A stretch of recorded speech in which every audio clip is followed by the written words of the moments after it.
This is the most detailed stat and ability guide for ROSSI-11. Maximize your defense and protect your teammates. If you learned one thing from this video, then I succeeded.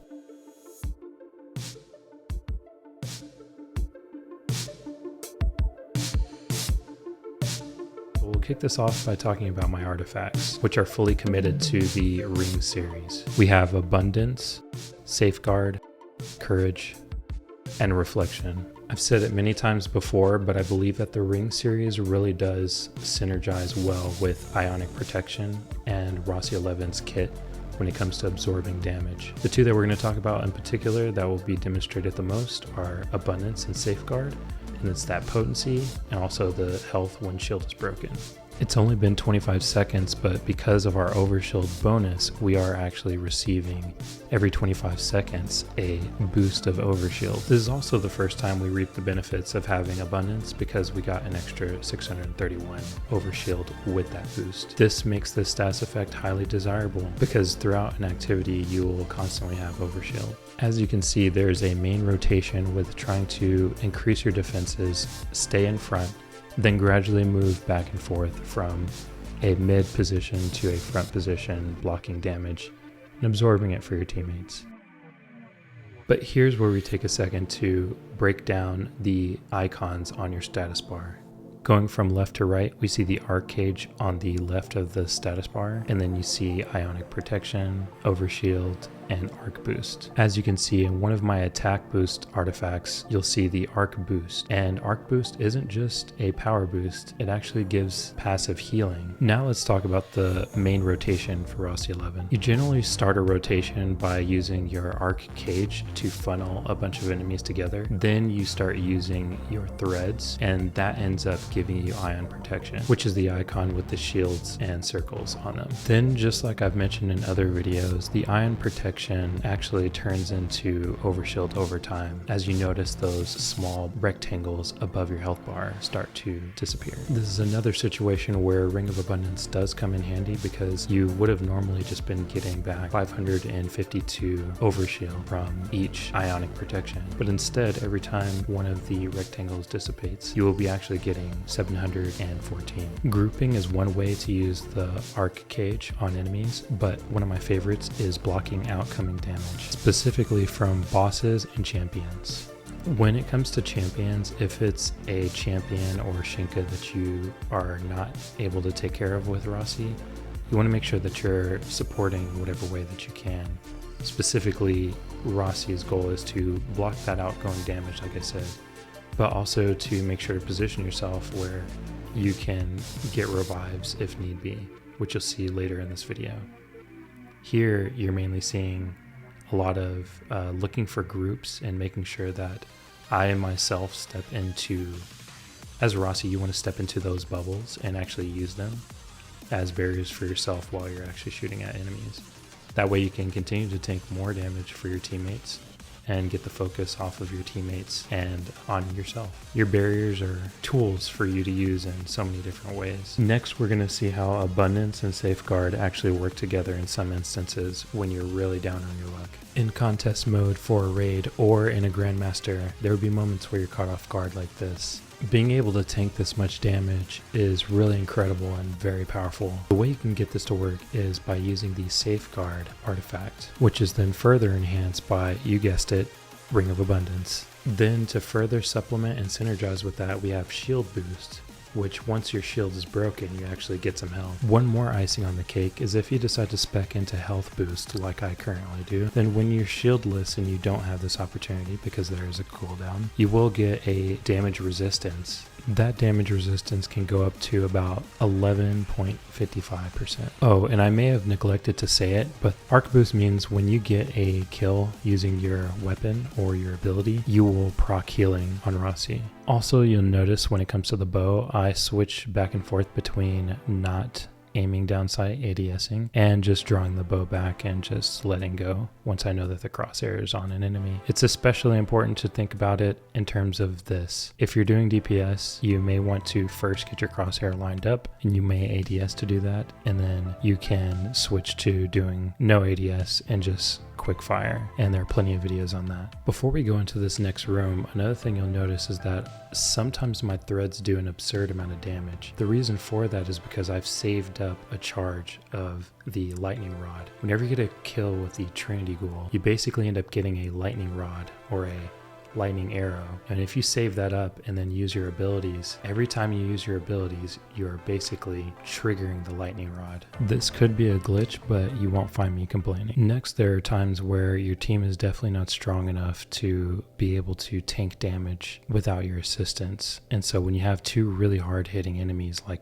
here, that's when you want to pull out your Photoelectric Gate. Not only is the Photoelectric Gate really good at blocking damage, but also you'll notice down below I'm gathering passive energy via the Ionic protection as enemies hit the gate. Another thing you'll notice is that enemies get confined whenever they end up touching the gate. Even before achieving tier 4, where you get a damage boost on a super, you're still going to get a lot of damage if you allow that super to stay up for a little bit longer than normal. The damage is increased based on how long you leave the gate up. Now you're just seeing the survivability at work. Anytime there's red bars around, I'm never too afraid, just because I'm thinking about being able to get my health back via the arc boost, even though I don't have a high level version of it. And then also the fact that if I have an ability around, I'm able to get revives just like I just did there, by putting a barrier and arc cage down. And you see both of my teammates went down at that moment. I stay calm. I'm constantly proccing my abilities. I was able to get one res. I see enemies nearby, pop a cage. I'm able to safely get the res inside of the cage. My damage is about to go out, I know that, but my teammate is still safe because of the arc cage. So there's a lot going on. You just after you have that rotation down, you're able to kind of deal with every situation pretty well. One thing you'll notice there, I put a barrier down. If you've been playing with Rossi, you know that you can't just put a barrier down in front of you on the ground. You have to put a barrier, aim it towards where an enemy is, and then in that spot on the ground is where it'll actually successfully spawn. So yeah, the rest of this, we're just going to play this out.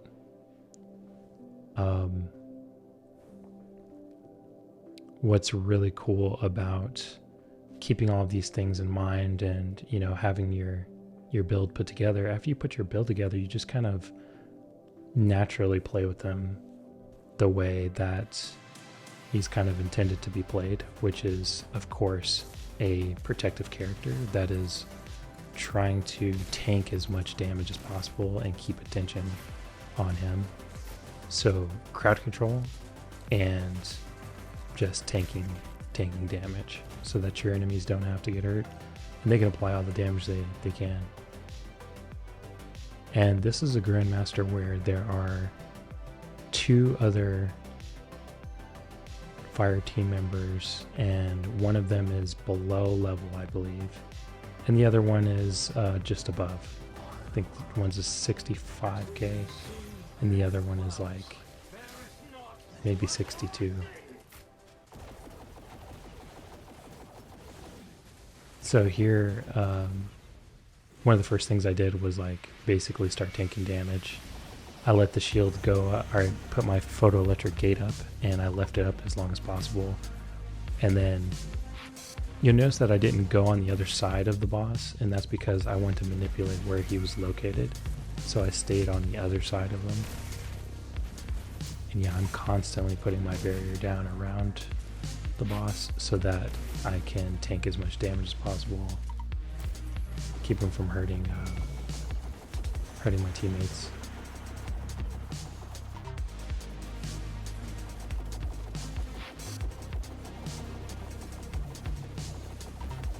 It's just kind of hard for me to be in danger with the artifact perks that I have and the artifacts that I use.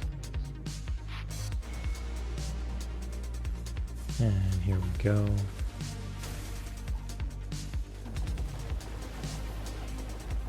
And I say, as a Rossi, you have you have a foot in one in both areas with the Shinkas and the champions, because you're able to do precision, take care of precision champions, and you're able to take care of rapid fire champions, but you're not particularly the best at either of them. You're kind of like a mid-tier on both of those. And basically his abilities make up for that by being such a great team player. So I usually save up a lot of my heavy for moments where I see that the team isn't able to finish something off, or maybe I need to get something started or get a champion started, or even just like flat out saving as much as I can for the end. At this point where it's really crucial, you want to be able to take out these champions really quickly. And there's not always an opportunity to proc abilities while inside of a boss fight, so kind of always cautious of that and bringing heavy around with me.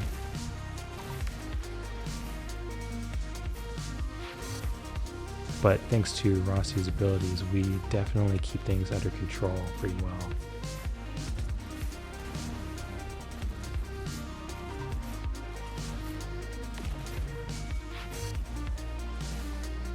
I think some people have a fear of the uptime for ROSSI-11's abilities, and I don't think it's a very valid fear, especially if you build into them correctly.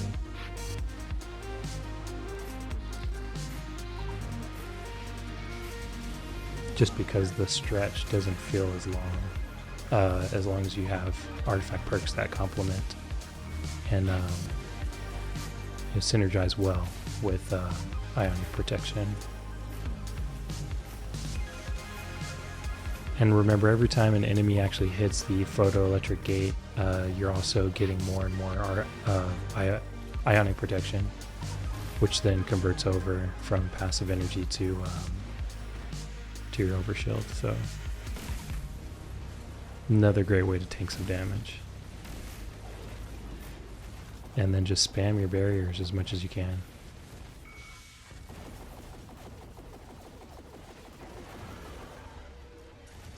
Sweet, and there we go. We finished this off, and thanks to this Grandmaster, I'm able to get a exotic perk for my mythic crossbow, which basically enables some really cool stuff on my crossbow.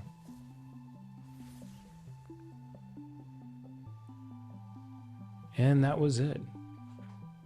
Basically, you can check out the rest. You can take a look at the build that I have, and I hope that this video was informative. I hope you learned something, and just go out there and have fun. He's a really cool character.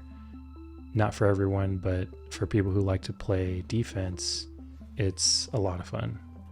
And for the upcoming raid races, I think he'll be a really great pick. Anyway, take care.